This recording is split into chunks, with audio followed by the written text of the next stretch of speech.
all practice is not equal. Turn the hand.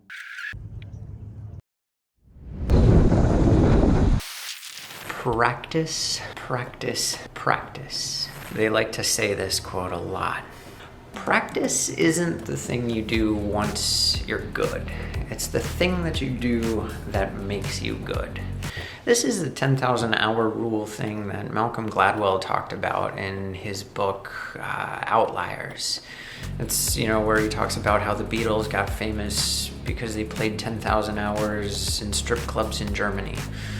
All practice is not equal.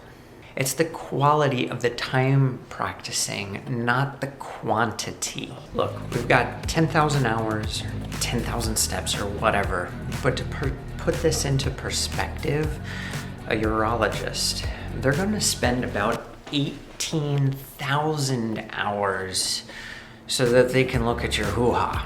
Hoo-ha! And if someone were gonna go look at my hoo-ha and do some surgery, under the hood, I would like to expect them to have at least 10,000 hours, if not more.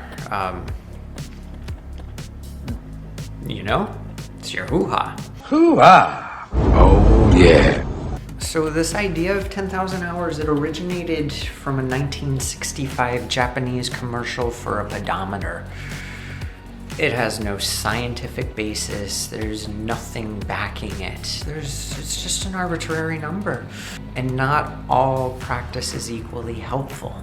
The best way to get better at something is deliberate practice. Set a goal. Research activities recommended by experts in the field. Perform those activities.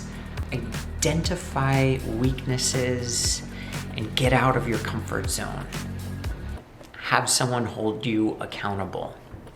It's the last two that Gladwell kind of left out of his book. And those are the last two that really require a coach, a teacher, an expert in the field, an outside perspective, someone who can identify your weaknesses and who can push you past that zone of complacency.